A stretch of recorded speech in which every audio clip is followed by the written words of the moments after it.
안녕하세요. 사연 읽어주는 남녀입니다. 오늘도 와주셔서 감사드리며 그럼 오늘의 사연 바로 소개해드리겠습니다. 안녕하세요. 매일은 아니어도 잠이 오지 않는 밤이면 종종 이 채널에 찾아와 다른 사람들의 이야기를 듣곤 합니다. 듣다 보면 제가 겪은 속상한 일들도 그냥 그런 사람 사는 이야기겠거니 하는 생각이 들어서요. 오늘은 저의 이야기도 용기 내서 한번 들려드리고 싶습니다. 제 남편은 부모님을 일찍 여윈 청년이었지만 무척 성실했고 책임감이 강했으며 단정한 사람이었습니다. 신랑이 가족이 없는 것을 항상 미안해했지만 저의 친정도 그리 잘 사는 편은 아니었기 때문에 저는 오히려 시집살이 없어 좋다는 말로 위로하며 살았죠. 저희에겐 비빌 언덕도 의지할 가족도 없던 저희는 둘이서 부단한 노력을 하면서 살았습니다. 아이를 가지기 전에는 저도 공장이나 시장에 나가 하루하루 일당을 벌어 생활비에 보탰었고 남편 또한 직장에서 엄청난 노력을 했어요. 회사 퇴근한 후에는 아르바이트도 하면서 한 푼 한 푼 열심히 벌었습니다. 그렇게 둘이 이악 물고 산 결과 남편은 빠르게 승진했고 결과적으로 남들만큼 먹고 살 만한 환경이 되었어요. 동해의 작은 도시에 아파트도 하나 장만할 수 있었습니다. 그리고 아들을 셋 낳았는데 아이들이 생긴 후에는 우리 애들 모자라게 키우고 싶지 않아서 더 열심히 살았죠. 집에서 쓰는 물 한 방울, 휴지 한 장, 전기 아끼는 건 당연했고 옷도 가방도 몇 번 안 사봤습니다.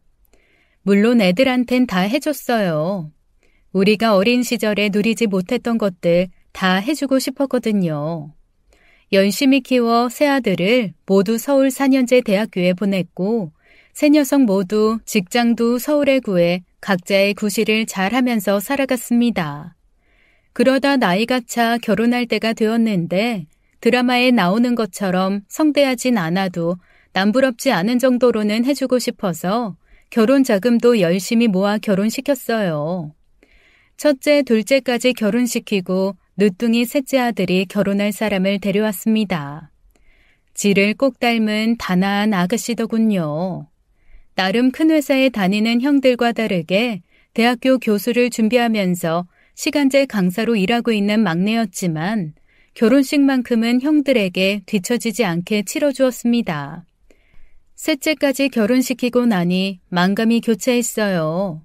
셋째 신혼여행 보낸 날 남편과 이런 얘기를 나눴어요.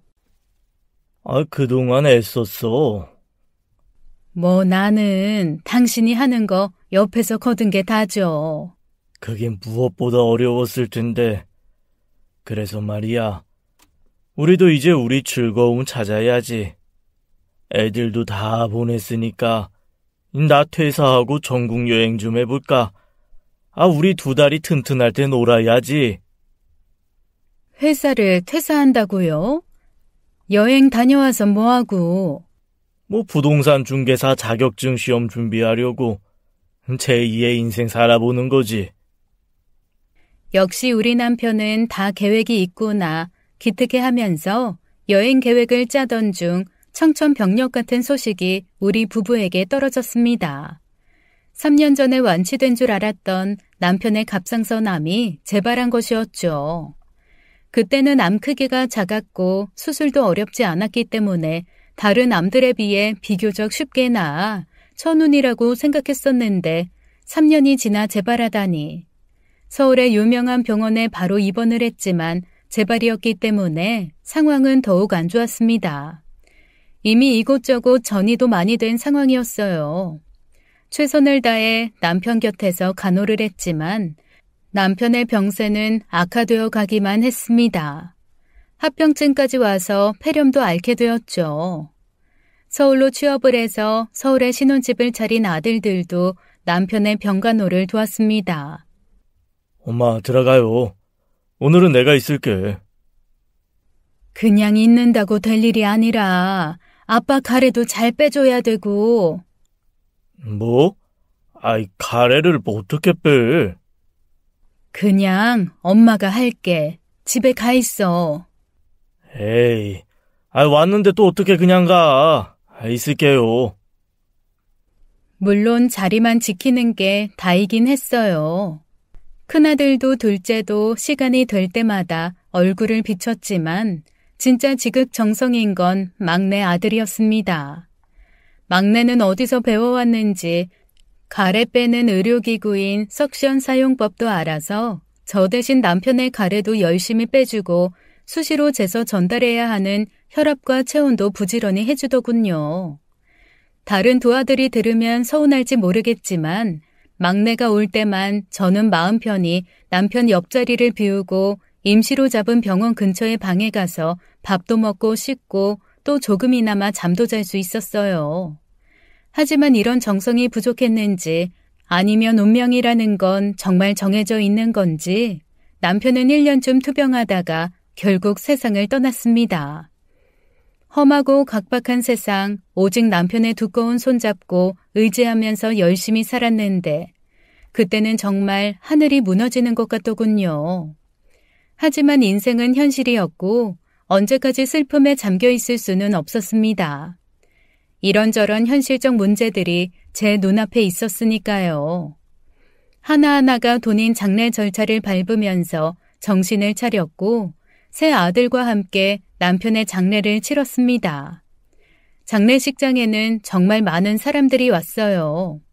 그리 바쁘게 살면서도 주변 사람들을 잘 챙긴 건지 생각보다도 더 많은 사람이 와서 남편의 죽음을 슬퍼해줬고 부조금도 꽤나 많이 들어왔습니다. 남편의 장례식 정산을 모두 치르고도 꽤 많은 돈이 남았어요. 장례식장에 와준 분들에게 인사치레 할 수 있는 돈들을 새 아들과 각각 나눠 가진 후에도 1,000단위의 돈이 남았습니다. 첫째 아들과 둘째 아들은 이것도 4등분해서 나눠 가지죠. 아빠 손님만 있는 거 아니잖아. 이것도 나눠 가지자는 의견이었지만 셋째 아들이 단호하게 말했습니다. 그래도 그건 좀 아닌 것 같아. 엄마가 가지고 계세요. 급히 써야 할 곳이 있을 수도 있고. 다른 두 아들은 못내 아쉬운 기색이었지만 결국 남은 돈은 제가 가지고 있게 되었어요. 그 후로 의논된 것은 저의 거처였습니다. 세 아들은 모두 저를 혼자 둘 수 없고 자기들이 데리고 살겠다는 의견을 보였습니다. 일단 엄마 혼자 지방에 사는 건 좀 아닌 것 같아. 요즘 세상이 아무리 좋아졌다고 해도 여자인 엄마 혼자 사는 건 좀 아니야. 우리가 모시는 게 좋을 것 같으니까 장남인 내가 모실게요. 결론적으로 저는 집을 팔고 아들들의 집에 있기로 했죠. 세 아들들은 엄마를 누가 모실 것이냐로 말을 나누기 시작했어요. 큰아들은 처음부터 그랬던 것처럼 장남인 자기가 모시겠다고 했습니다. 하지만 둘째 아들의 뜻도 너무 강력했죠. 큰형은 맞이라서 엄마 사랑 듬뿍 받고 자랐지. 막내도 늦둥이라서 엄마랑 추억도 많잖아. 나는 애매한 둘째라서 엄마랑 시간을 많이 못 보냈어. 둘째 딸만 서러운 게 아니라 둘째 아들도 서럽다고. 내가 모시고 싶은데 이 사람도 좋다고 했고 말이야. 있겠지? 둘째 아들의 질문에 둘째 며느리가 대답했습니다. 맞아요. 저는 친정어머니가 일찍 돌아가셔서 친구들이 엄마랑 뭐 하는 거 보면 너무 부러웠거든요. 지금이라도 어머님이랑 같이 엄마랑 못 해봤던 것들 하면서 살고 싶어요. 저희가 모실게요. 첫째 아들이 지지 않고 말했습니다. 마음 잘 알지. 그래도 부모님은 장남인 내가 모시는 게 맞는 것 같아. 이건 전통이고 관습이잖아. 내가 모실게. 자주 놀러와. 결국 저는 첫째 아들 집에서 살게 되었습니다. 그리고 거처에 대한 상의가 끝나자 셋째 아들이 조용히 와서 저에게 말하더군요. 엄마, 제가 형편이 안 돼서 모실 수 없어서 죄송해요. 마음 같아선 제가 모시고 싶은데. 아니다. 그 마음만으로도 충분해. 너는 얼른 자리 잡아서 니처랑 같이 애 잘 키울 생각이나 해. 엄마 걱정은 안 해도 된다. 셋째는 고개를 떨궜지만 제 마음만큼은 참 든든했어요. 그렇게 남편과의 오랜 피땀, 눈물, 추억, 행복이 묻어있는 동해의 아파트는 현금으로 남았고 저는 첫째 아들 집으로 가게 됐습니다. 그리고 첫째 아들 집에서 묵게 된 첫날 밤 제 방문이 슬쩍 열려있는 걸 몰랐는지 아니면 제가 이미 깊이 잠든 줄 알았는지 작지 않은 목소리로 대화를 나누는 큰아들과 큰며느리의 말소리가 들렸습니다. 아유, 둘째 도련님이 모셔가는 줄 알고 시겁했네. 에이, 뭐 그렇게 둘 리가 있나. 당연히 장남인 내가 모셔야지. 근데 진짜로 재산 많은 거 맞지? 당연하지. 우리 아버지가 인생을 어떻게 살았는데 일은 열심히, 생활은 검소하게 먹고 살만 했을 때도 투잡을 뛰셨다니까. 모아둔 돈은 몰라도 아파트 하나쯤은 더 있을걸? 그거 꼭 우리 거로 만들어야 되는 거 알지? 그러려고 엄마 모시고 온 거 아니야. 당신은 엄마 보필이나 잘해. 아주 솔직히 조금의 예상은 했지만 그냥 알고 있는 거랑 확인을 받는 거랑 정말 다른 거 아시죠? 그래도 조금의 희망과 믿음을 가지고 있었는데 결국 재산 때문에 나를 기꺼이 모시겠다고 한 거라니 정말 충격적이었습니다. 하지만 그래도 저는 꿋꿋하기로 했어요. 모르고 살다가 나중에 당하는 것보단 알고 당하는 게 낫다는 생각도 들었습니다. 큰아들과 큰며느리는 저에게 정말 지극정성이었어요. 어머니, 오늘은 뭐 드시고 싶은 거 없으세요? 어머니 좋아하시는 육회 좀 떠올까요? 아니, 오늘은 입맛이 없어서 괜찮다. 어머, 우리 어머니 입맛 없으면 안 되는데. 그럼 제가 시원한 물김치 한 사발 사올게요. 그거에 소면 말아서 드셔요.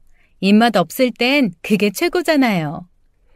제 손에 물 한 방울 안 묻히게 하는 건 물론이고 제 식사까지 꼼꼼하게 챙기는 큰며느리.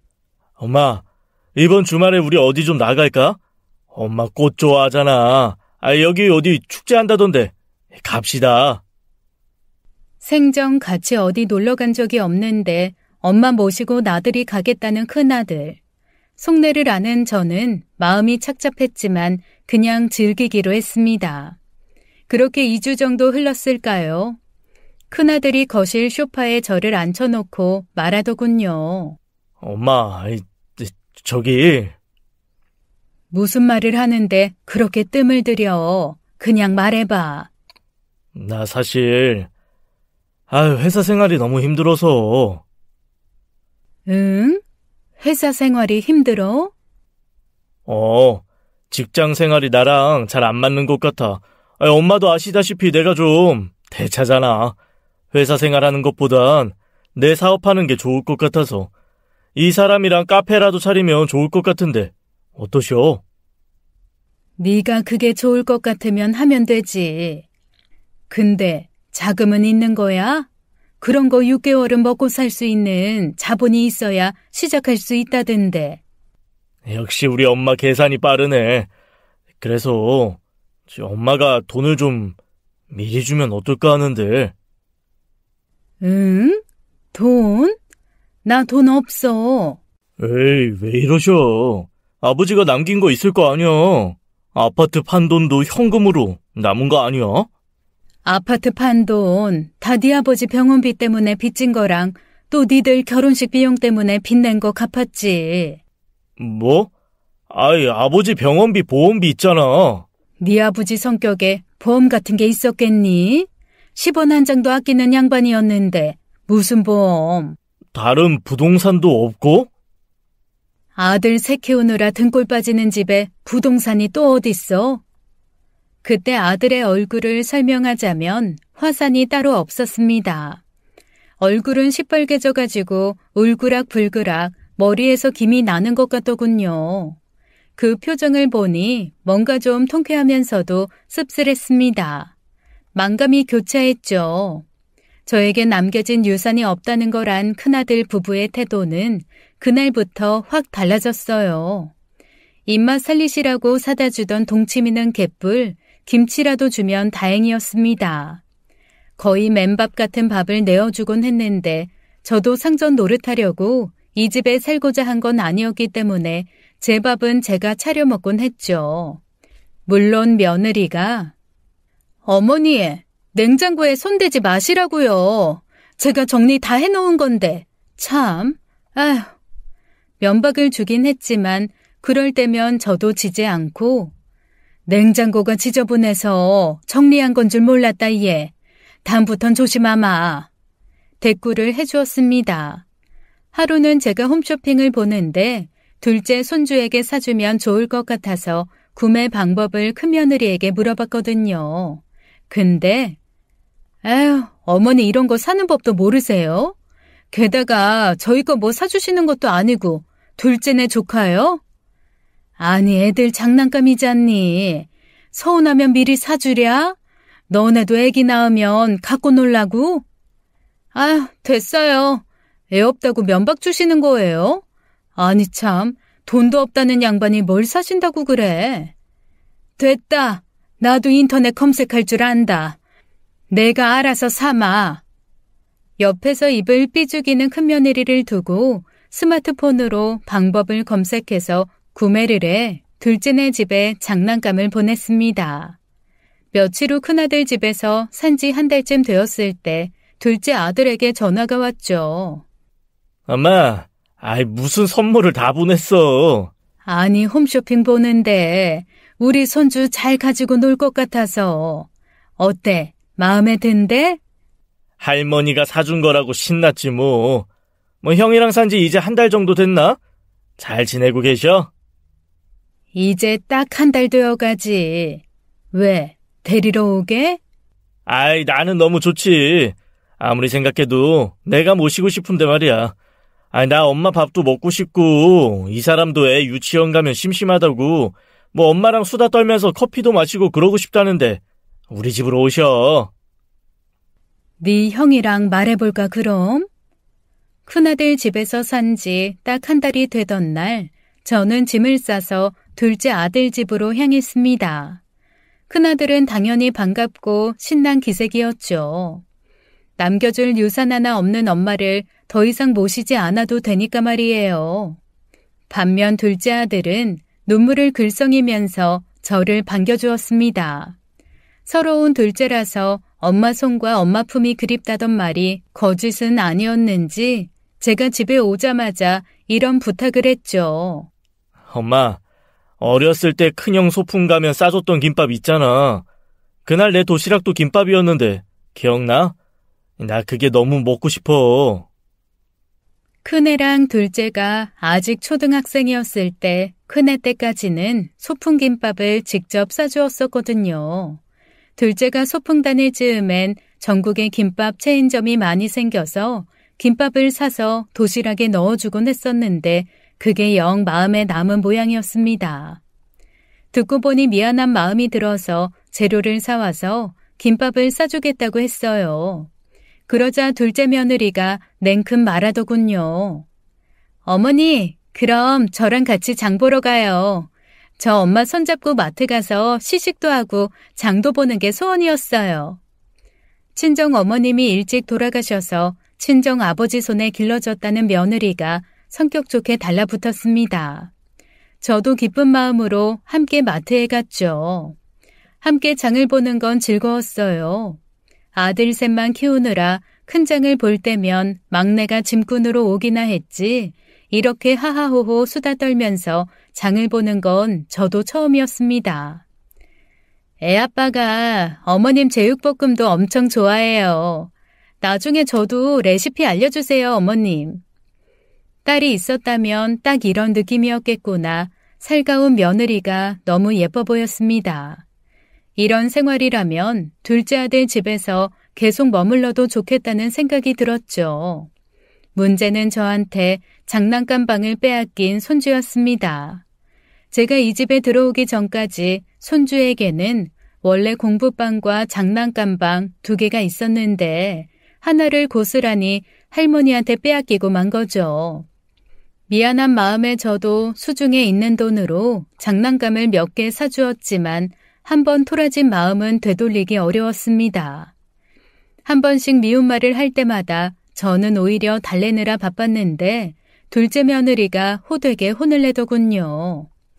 너 어디서 그게 할머니한테 버르장머리 없는 말버릇이야? 엄마가 그렇게 가르쳤어? 얼른 할머니 죄송합니다 해. 그러면 저는 또 울면서 안기는 손주를 토닥였죠. 사이좋은 여느 집과 다르지 않은 날들이 이어졌습니다. 그렇게 보름 정도 흘렀을까요? 죽은 남편의 사구제가 찾아왔습니다. 거하게 제사를 지낼 건 아니었지만 새아들과 저는 모여서 남편의 납골당을 찾아 인사를 하고 가족끼리 밥을 먹으러 갔죠. 새아들이 나누는 대화의 화제는 사업이었습니다. 시간 강사를 하면서 교수 자리 준비를 하고 있는 막내 아들은 당연히 대화에서 제외되었고 첫째 아들이 운을 띄웠죠. 나는 카페나 하나 하고 싶었는데 망했다. 차리려면 10년은 더 돈을 모아야 될 듯. 형이 뭔 카페? 커피랑 안 어울리니까 그냥 회사나 곱게 다녀. 뭐? 이 자식이 형한테 못하는 말이 없네. 너는 회사 계속 다닐 거야? 아니, 나는 내 IT 기업 차릴 거야. 지금은 일 배우는 단계지. 뭐 초석을 쌓는 중. 사업은 뭐 땅 파서 하냐? 자금은 어디서 나는데? 나중에 엄마가 남겨주는 걸로 해야지. 그쯤 낼 수 있게 열심히 배우고. 무슨 소리야. 엄마 돈 없어. 에이, 말도 안 되는 소리. 아빠가 인생을 어떻게 살았는데 엄마가 돈이 없어. 내가 다 확인했다. 허물켜지 말고 정신 차려 임마. 아무리 뇌 빼고 말하는 형제지간이라지만 당사자인 지들의 엄마인 내가 앞에 버젓이 있는데 유산이 어쩌고 저쩌고 하는 대화를 나누다니. 또 한 번 충격적인 실망감이 물밀듯 들어와 가슴을 채웠습니다. 그때 내내 조용하던 막내 아들이 형들에게 한마디 하더군요. 형들 엄마 앞에서 지금 무슨 말 하는 거야? 말이면 다야? 빨리 죄송하다고 하고 밥이나 먹어. 더 할 말이 남은 듯 입을 여는 막내 아들의 손을 저는 꽉 쥐고 고개를 저었습니다. 입을 다물라는 뜻이었죠. 그날 둘째네 집으로 돌아온 저는 촉으로 느낄 수 있었어요.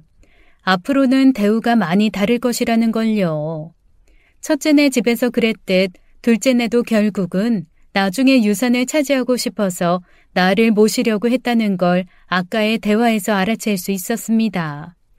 어머니의 정이 어쩌고 저쩌고 하는 말에 잠시나마 넘어간 제가 바보였어요.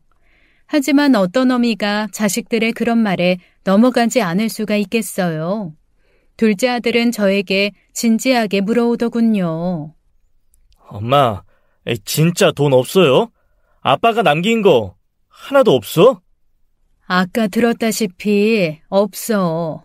왜 없어? 아빠 연봉이나 투잡했던 거 생각하면 한참은 있어야 되는데 혹시 주식으로 갖고 있는 거야? 네 아빠가 그런 변수로 사는 거 봤니? 없다. 아닌데. 내가 계산을 했는데 아빠 퇴직금만 해도 없을 리가 없는데 아파트 판 거는 엄마 앞으로 된 보험금은. 보험 내 앞으로 된 거 없어. 조회해봐라. 있는지. 아빠 퇴직금이랑 아파트 판 돈은 니들 빚 갚는데 다 썼어. 그 시골 마을 아파트가 팔려봤자 얼마에 팔렸겠니? 그래서 엄마 지금 돈 없어? 나한테 남겨줄 돈도? 남은 돈 부조금 정산하고 남은 것밖에 없어. 그것도 내 장례식 때 쓰려고 묶어뒀어. 나는 네 아빠처럼 친구가 많질 않아서 너네한테 폐 안 끼치고 죽으려고. 어쨌든 결론은 엄마 돈 없다는 거네? 몇 번을 말하니? 둘째 아들의 표정은 같은 대화를 했던 날 첫째 아들의 표정보다 볼만했습니다. 첫째 아들의 표정이 작은 화산 수준이었다면 둘째 아들의 표정은 대형 화산이었죠. 다른 점이 또 있었는데 그 대화를 듣고 있던 며느리의 표정도 아주 볼만했다는 겁니다. 어이없다는 듯이 피식피식 웃는데 저는 순간 우리 둘째 며느리가 드라마 속에서 연기를 하는 줄 알았습니다. 그 정도로 소름 끼치는 웃음이었죠. 그 이후 저를 향한 두 사람의 태도는 당연히 180도 달라졌어요.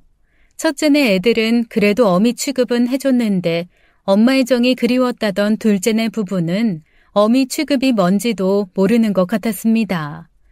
날이 영하로 떨어져서 전국에 추위경보가 울렸던 날, 방 온도가 너무 낮았는지 이불을 꽁꽁 싸매도 춥길래 거실로 나가 둘째 며느리한테 물어봤죠.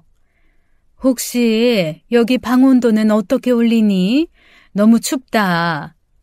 어머, 어머님, 요즘 난방비 비싼 거 아시잖아요.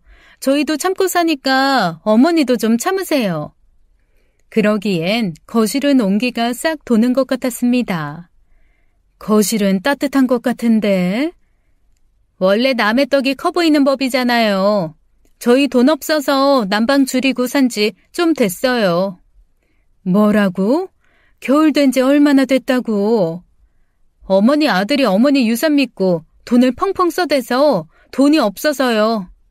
그렇구나. 그럼 기분 탓이라도 느끼게 오늘은 거실에서 좀 참아. 황당해하는 며느리 표정을 보면서 속 시원한 반, 씁쓸한 반의 감정을 느껴야 했죠. 비슷한 일들이 많았습니다. 방에서 조용히 영상을 보다가 집이 너무 조용해서 거실로 나가봤는데 아까까지만 해도 떠들썩하니 같이 텔레비전을 보던 아들과 며느리 손주가 안 보이더군요. 나갔나 보다 하고 방에 들어가려다가 문득 출출해서 뭐 먹을 게 있나 봤습니다. 딱히 먹을 만한 게 없더라고요. 반찬으로 해먹을 것도 없고 마침 라면이 있어서 오랜만에 라면 좋지라는 생각으로 라면을 끓여 김치랑 맛나게 먹었습니다. 아직 삶이 어려웠던 신혼 때 남편이랑 둘 다 일하고 오면 지쳐서 밥해 먹을 엄두가 안 나 라면 2개 끓여 계란 하나 탁 풀어 계란 노른자를 서로에게 양보하던 때가 떠오르더라고요. 나쁘지 않은 식사였다 생각하면서 라면 끓인 냄비를 씻고 있는데 요란스러운 소리와 함께 현관문이 열리더군요. 둘째 아들 부부와 손주였습니다. 세 사람은 하하호호 소란스럽게 웃으면서 집으로 들어오다가 저를 발견했어요. 제가 거실에 있을 줄 몰랐다는 표정이었죠. 어디서 고기 냄새, 그것도 소고기 냄새가 폴폴 나는 것 같았습니다. 그때 마침 손주 녀석이 저한테 와서 말하더군요. 할머니, 우리 되게 맛있는 거 먹고 왔지롱. 아빠가 새로 생긴 가게에서 소고기 사줬어요. 엄마가 그러는데 돼지고기보다 소고기가 10배, 100배 더 비싸대요. 새로 생긴 소고기집이라면 저도 오며 가며 몇 번 본 적이 있었습니다. 툭불 한우만 취급한다던 고급 소고기집이었죠. 그제야 머릿속에 느낌표가 돌았습니다. 사실 마음 한구석에 유산에 대한 미안함이 있었거든요. 정말 그래서 돈이 없는 걸까? 부족하게 살고 있는데 내가 한몫 거둔 건 아닐까? 하지만 그게 아니라는 걸 깨달았습니다. 마지막까지 붙잡고 있었던 아들에 대한 믿음이 사라져서 손이 떨리던 그때 우리 둘째 며느리가 최종 발언을 했어요.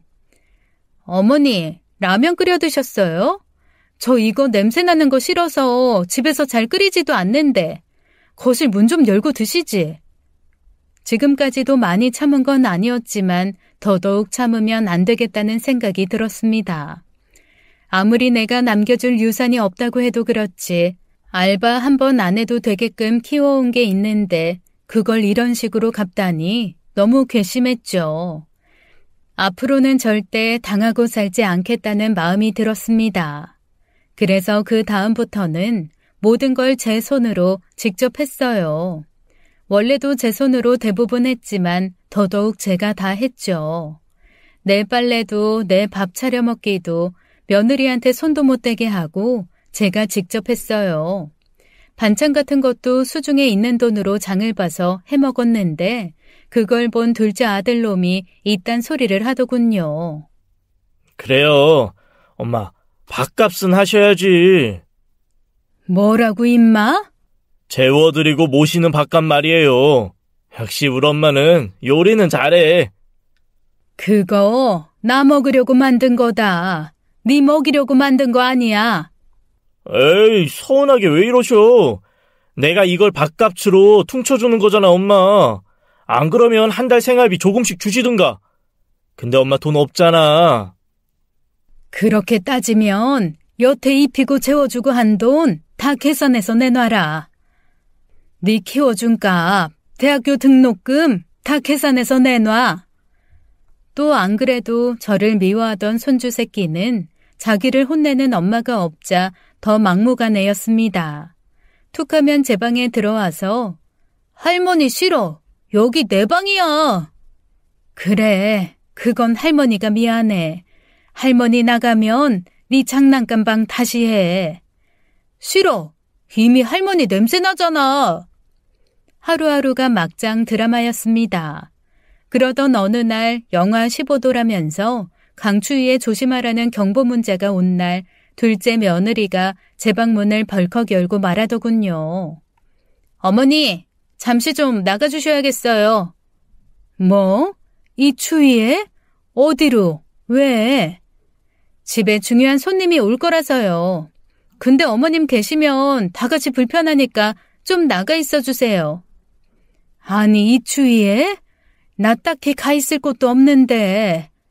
그러게, 여기 보름 넘도록 사시면서 친구 하나 안 사귀고 뭐 하셨어요? 집 밖으로 나가서 노인들이랑 인사도 좀 하고 하시지. 아유, 어쨌든 나가주세요. 아니, 그니까 어디로? 아, 그것도 제가 알려드려야 하는 거예요? 제 차에 가 계실래요? 네 차 고장난 거 아니니? 난방도 안 되는데 어떻게 있으라고. 근데 뭐 잠깐 있는 건 괜찮을 것 같은데요? 얼어 죽겠다 얘. 나는 못 나간다. 여기 방에 조용히 있을 테니까 그렇게 알아. 아니, 어머님이 있으면 불편하다고요. 여기 이불 드릴 테니까 제 차에 가 계세요. 자, 제가 데려다 드릴게요. 일어나세요. 겉옷 입으시고. 그렇게 얼떨결에 끌려 아파트 지하 주차장까지 갔습니다. 황당했죠. 이 엄동설안의 지하 주차장에 있는 고장난 지차에 있으라니 얼어 죽으라는 얘기나 마찬가지였어요. 아니 얘 봐라 이 추운데. 아니 왜 엄살이에요. 이보다 더한 추위에도 저기 역 가면 노숙자분들 안 얼어 죽고 잘 계시거든요. 내가 노숙자니? 얘가 말하는 거... 둘째 며느리는 제 말을 끊고 이불을 쥐어준 채 가버렸죠. 그때 바로 경보 문자가 왔습니다. 한파주의보, 오늘 밤 영하 15도, 노약자는 특히 외부 활동을 삼가주세요. 며느리 핸드폰에도 분명히 이 경보 문자가 왔을 텐데 별다른 생각이 들지도 않는 것 같았습니다. 저는 일단 이불을 가지고 차 안으로 들어갔죠. 생각할수록 너무 황당했어요. 여러 가지 생각이 들었습니다. 이건 정말 선 넘었다. 둘째 아들도 이런 걸 알까 모를까. 알면 뭐하고 모르면 뭐하나 결국 지 마누라랑 똑같은 놈인데. 일단은 셋째 아들에게 전화를 걸었습니다. 그리고 사정을 설명했죠. 막내는 극대노를 했습니다. 엄마, 근데 왜 그러고 있어? 그러지 말고 그냥 우리 집으로 와요. 아니야. 그래도 한 달은 있어봐야지. 아니야. 더 볼 것도 없고 그냥 우리 집으로 와. 머물 방이랑 이런 건 내가 어떻게 해볼게. 아니야. 일단 엄마 오늘만 좀 어디서 지내면 될 것 같은데. 내가 근처에 호텔 예약해줄게요. 예약하고 알려줄게. 기다려요. 그리고 10분 후 아들에게 다시 전화가 왔습니다. 엄마, 거기서 한 8분 걸으면 있는 땡땡 호텔 있거든? 엄마 이름 말하고 신분증 주면 되는데 신분증 챙겨서 나왔어요? 아니면 모바일로 받으면 될 텐데. 우리 셋째 막내 아들이 상세히 알려줘서 저는 차디찬 고장난 차 안 대신 좋은 호텔에서 1박을 할 수 있었습니다. 룸서비스로 괜찮은 음식도 시켜 먹고 품질 좋은 침대포에서 추위 대신 포근함과 함께 잠들 수 있었죠. 다음 날 오전 잠에서 깬 시간은 9시였어요. 혹시나 며느리가 차 확인하러 왔을까 싶어 급히 발걸음을 옮겼습니다. 하지만 차에는 누가 왔다 간 흔적이 없어서 저는 바로 집으로 올라갔어요. 난장판이더군요. 거실에는 술병이 이리저리 굴러다녔고 안주로 먹은 듯한 각종 배달 음식들이 쓰레기랑 같이 엎어져 있었습니다. 그리고 거기에 제 둘째 아들이랑 며느리도 같이 굴러다니고 있더라고요. 대학 CC인 두 사람이 대학 동기들이랑 한판 벌인 분위기였습니다. 고작 대학교 동기들이랑 편히 놀려고 어미를 지하 주차장으로 내쫓다니 둘째 부부의 비정함에 한숨이 나면서도 이대로 있으면 내가 이걸 치워야 될 것 같다는 생각이 들었습니다. 그래서 재빨리 제 방으로 들어가 이불을 펴고 누웠죠. 아니나 다를까 30분 정도 지나자 아들이랑 며느리가 제 방문을 두드리더군요. 엄마, 나 너무 힘든데 이것 좀 치워줘. 어차피 하는 일도 없잖아. 어머니, 술판 좀 정리해 주시면 안 돼요? 나 어제 밤새도록 차에서 떨었더니 아무래도 독감인 것 같구나. 올마도 괜찮니? 일에 지장 없겠어? 두 사람은 아주 기겁을 하면서 문을 쾅 닫고 나갔습니다. 손주가 제 방문을 열려고 해도 그 방문 열지 마. 할머니 보지 마. 큰 소리가 제 귓가를 때렸죠. 아무리 가짜로 아픈 거지만 그래도 지 엄마가 독감이라는데 약 하나 주지 않는 아들을 보면서 또 한 번의 실망감도 느껴야 했습니다. 하루하루 지날수록 아들에 대한 실망감과 슬픔이 점점 무뎌지는 것 같았어요. 그러던 어느 날 똑같은 일이 또 한 번 일어났습니다. 이번에 둘째 아들의 직장 동료들이 오는 것 같았어요. 그래서 또 네 차에 가서 하룻밤 자고 오라고? 저번에도 잘 계시다 오셨잖아요. 그때 나 독감 걸려서 고생한 거 잊었니? 오늘은 그때보다 날이 따뜻하잖아요. 이불도 더 두꺼운 걸로 드릴게요. 어이가 없었지만 더 이상 말다툼도 하기 싫고 저야 또 다른 곳에서 1박하면 되니까 며느리가 주는 이불과 차키를 받아들고 집을 나왔습니다. 그리고 차 안에 이불을 넣어두곤 저번에 셋째 아들이 예약해준 호텔로 갔죠. 이번엔 셋째 아들의 도움 없이 수중에 챙겨뒀던 돈을 이용해서 제 손으로 현장에서 예약해서 방을 받았어요. 예약한 방에 들어와 가만히 누워 생각을 해보니 이래저래 복잡한 감정이 들었습니다. 이게 어떤 감정인지 차분히 헤아려 보니 화도 아니고 짜증도 아니고 슬픔이더라고요. 그래도 남부럽지 않게 키운다고 열심히 키웠는데 내 착각이었나? 알고 보니 사실 내가 잘못 키운 거였나? 첫째, 둘째 둘 다 이러니 이건 내가 잘못 키운 게 맞는 것 같다. 아등바등 키워온 대가가 쓸모없는 노인 취급이라니. 유산 그놈의 돈이 없다는 이유 하나로. 남편도 많이 보고 싶었어요. 되묻고 싶었죠. 우리가 애들 잘못 키운 걸까요? 이런저런 생각을 하고 있는데 귀신같이 막내 아들에게 전화가 왔습니다. 아무 일 없는 것처럼 전화를 받았는데 셋째는 뜻밖의 얘기를 꺼냈어요. 엄마, 곧 환갑이잖아요. 어떻게 보내고 싶으세요? 아버지 사구제도 지났고 2달 다 되어가니까 요란하게 해도 될 것 같아서. 아버지도 그걸 원하실 것 같고. 잊고 있던 나의 생일 환갑. 문득 두 아들들에게 보여주고 싶다는 생각이 들었습니다. 나 너희들이 무시할 사람 아니다. 후회 좀 해봐라. 그래서 환갑잔치를 좀 크게 하고 싶단 마음이 생겼죠. 그래, 나 환갑잔치 좀 크게 하고 싶어. 비싼 뷔페랑 장식도 좀 화려하게 하고.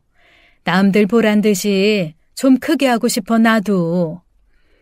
셋째 아들은 알았다면서 다 자기가 준비하겠다는 말을 하곤 전화를 끊었습니다. 다음 날 아침 집은 저번과 마찬가지로 엉망이었고 저는 그때처럼 또 감기에 걸린 행세를 하며 방 밖으로 나가지 않았어요. 그리고 며칠이 흘러 드디어 저의 환갑날이 되었습니다. 큰아들, 둘째 아들은 제 환갑인 것도 몰랐는지 까먹었는지 아무튼 셋째가 연락해서 날짜랑 장소를 알려주자 그때야 허둥지둥 챙기는 것 같더라고요. 물론 진심도 아니었을 겁니다. 셋째가 보내준 한복을 입고 둘째 차를 타고 환갑잔치 장소에 갔는데 제가 얘기한 대로 아주 화려했어요. 셋째가 신경을 아주 많이 쓴 느낌이었어요.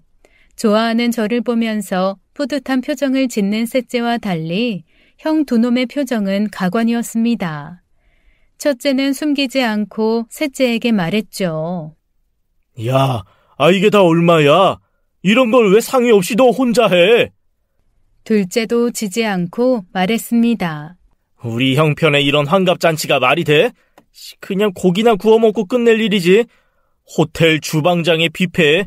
야, 저 쓸데없는 화환은 뭔데? 이게 다 얼마야? 돈 네가 다 낼 거야? 또 시작된 둘째의 돈 타령에 이 돈 다 내가 낼 거다. 니들 돈 100원 한 장도 필요 없다. 외치려던 차에 셋째가 제 손을 꽉 잡고선 두 형들을 향해 말했습니다. 이거 내가 이미 계산 끝났어. 형들은 돈 안 내도 돼. 그리고 내일이면 엄마 둘째 형 내서 산지 한 달이지. 내가 오늘 우리 집으로 모시고 갈게. 내가 모실게, 엄마.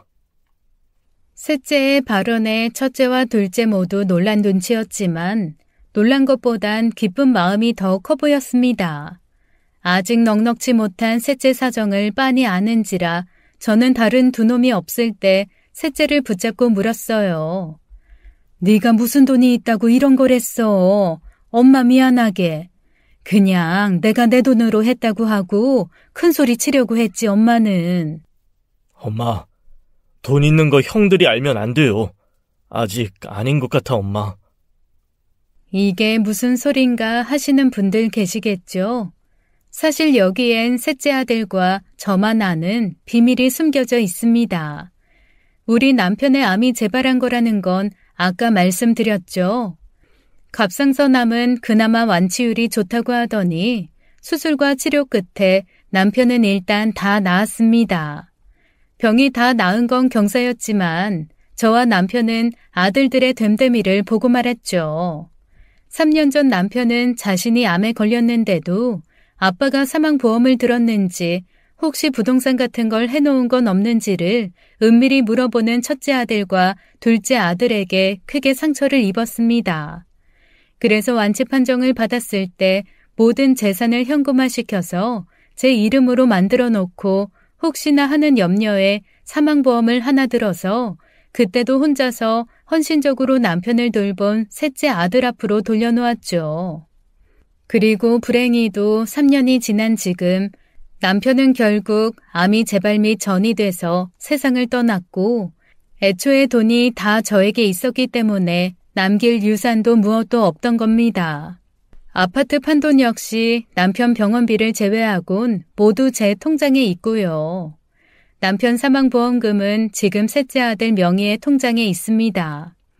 지금 1억이라는 큰 돈인데 이 녀석은 아빠의 목숨값을 자기가 어떻게 쓰냐고 했어요. 때가 되면 엄마에게 모두 주겠다면서 어려운 형편에도 그 돈을 한 푼 안 쓰고 있는 거예요. 위에 두 형들과는 너무 비교되는 아들이죠. 첫째 아들과 둘째 아들을 보면서 내가 자식 농사를 잘못 지었구나 하고 땅을 치다가도 마음의 위안을 얻을 수 있는 유일한 이유가 바로 이 셋째 아들 녀석 덕분이었던 겁니다. 아무튼 저는 그렇게 환갑잔치를 마무리하고 그 길로 바로 셋째 아들 차를 타고 셋째네 집에서 머물렀어요. 그동안 첫째나 둘째 아들 집에서 머물렀던 것과는 다르게 셋째 아들 집에서는 집이 조금 좁고 불편했을지언정 마음만은 정말 편했습니다.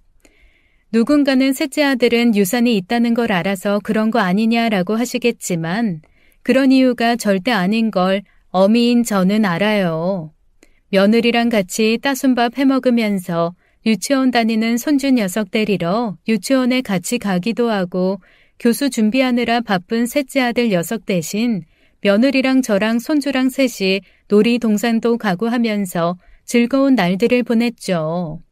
그렇게 셋째 아들 집에서도 한 달의 시간이 흘렀습니다. 한 달이 되던 날 막내랑 막내 며느리를 앉혀두고 얘기를 했죠. 여기서도 딱 한 달 됐으니까 이제 가려고 한다. 엄마, 그냥 저희랑 살아요. 아빠가 말한 그 한 달 살기 이제 의미 없잖아요. 그치. 근데 다른 약속들이 또 있으니까 그것도 지켜보려고. 엄마 마음이 전 그렇다면 어쩔 수 없죠. 건강하게 잘 지내다 오셔야 돼요. 돌아올 땐 니네 집 근처에 작은 방 하나 얻으려고. 그때는 진짜로 같이 편하게 살자. 이왕 가는 거 엄마 하고 싶은 거 다 하고 와요. 그리고 첫째, 둘째 아들들에게도 긴 여행을 할 거라고 말했습니다. 이 녀석들은 무슨 돈으로를 먼저 묻더군요. 막내가 돈 내줄 거라고 하니까 아주 어이없어 했습니다. 걔는 집 얻고 살기도 바쁜 거 아니었어? 아니면 나중을 위한 투자하는 건가? 야, 해봤자 나올 먼지도 없다. 끝까지 저러는 모습에 화가 나서 제가 가지고 있는 것들을 다 까버리고 싶었지만 셋째 아들이 적어도 10년이 지나 형들이 유류분 소송을 걸 수 없을 때 그때 사실을 밝히라면서 제 손을 또 꽉 잡아주었습니다. 이 녀석 어렸을 때부터 말도 없고 고집이 있는 게 지아빠를 꼭 닮았다 했는데 커서도 지아빠 닮은 건 여전하네요. 시간이 좀 흐른 후 남겨줄 유산이 없다고 했을 때보다 더 큰 화상 같을 두 아들 녀석의 표정도 상상되고 이런 상상을 하면서 조금 고소해하는 제가 슬프기도 하고 그럽니다. 아무튼 저는 그때 못다한 국내 여행을 시작했어요. 지금도 전국을 떠돌면서 계절감 있게 여행을 하는 중이에요. 겨울엔 제대로 눈과 추위, 겨울만의 청량함을 즐겼고 요즘은 하나둘씩 고개를 내미는 꽃을 즐기고 있습니다. 손에는 남편 사진을 항상 가지고 다니죠. 셋째 집에서 편히 살지 굳이 여행을 다니며 고생을 하냐는 분들도 계실 것 같은데요. 제가 굳이 아들들 집에서 한 달 살기를 하고 전국 여행을 시작한 이유인 우리 남편의 마지막 편지를 공개하면서 인사를 드리겠습니다. 제 사연을 들어준 여러분이 행복하면 좋겠습니다. 여러분 하고 싶은 거 다 하면서 사세요. 평생을 함께한 나의 당신에게 보내는 편지. 안녕 여보.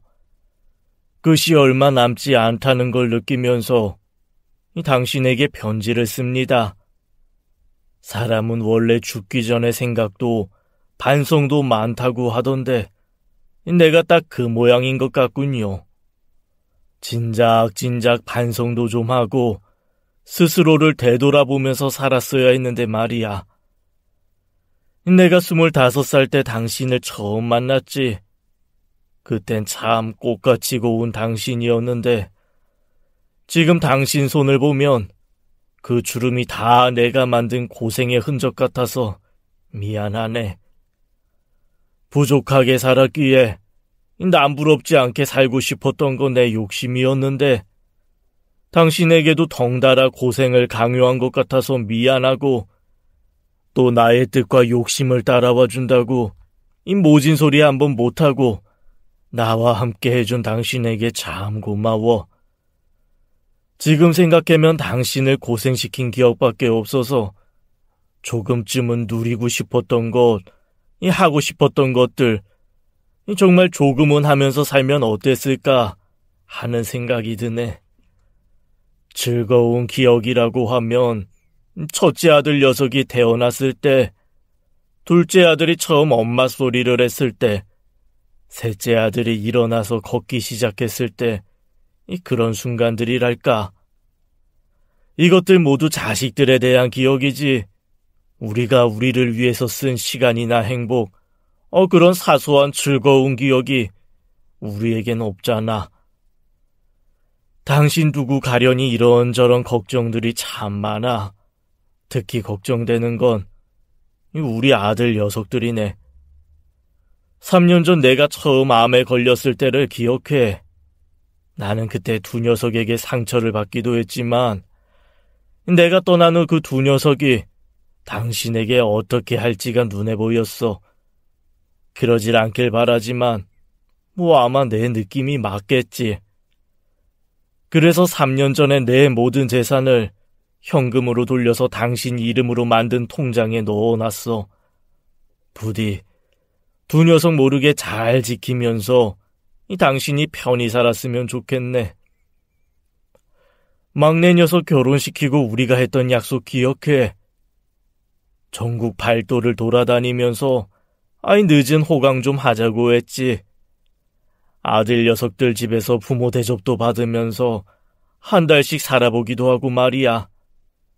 이제는 다른 의미로 새 녀석 집에서 한 달씩 살아보면 좋겠어. 과연 당신을 책임지고 지켜줄 수 있는 녀석들인지 아닌지 한번 지켜보는 게 좋을 것 같아. 판단은 당신의 몫이겠지. 당신을 남기고 가는 주제에 해줄 수 있는 조언이 이것뿐이라 미안합니다. 그리고 말이야, 나를 너무 슬프게 기억하지 말고 가여워하지도 마라. 계속 당신 옆에 있다고 생각해. 그리고 이제라도 당신 좋은 거 하고 살아. 봄에는 꽃을 보고, 여름엔 차가운 계곡에 발도 담가보고, 가을엔 신선한 가을바람 맞으면서 단풍도 좀 눈에 담고, 겨울엔 있는 그대로의 추위를 느끼면서 하얀 눈밭을 구경해도 좋겠지. 모두 같이 했으면 좋았겠지만 당신이라도 꼭 누렸으면 좋겠네. 그동안 하고 싶었던 것 다 해보고 남들이 좋다는 것도 다 겪어보고 지겨울 만큼 즐길 것 다 즐겨본 후에 이쯤이면 삶에 미련이 없다 싶을 때 그때 우리 다시 만납시다. 내 당신 오는 길 외롭지 않게 여기 길목에서 아프지 않은 몸으로 양팔 가득 벌려 당신을 기다리고 있겠소. 사랑합니다. 행복해야 하오. 지금까지 사연 읽어주는 남녀였습니다. 끝까지 시청해주신 여러분 감사드리며 저희는 다음 사연으로 돌아올게요. 감사합니다.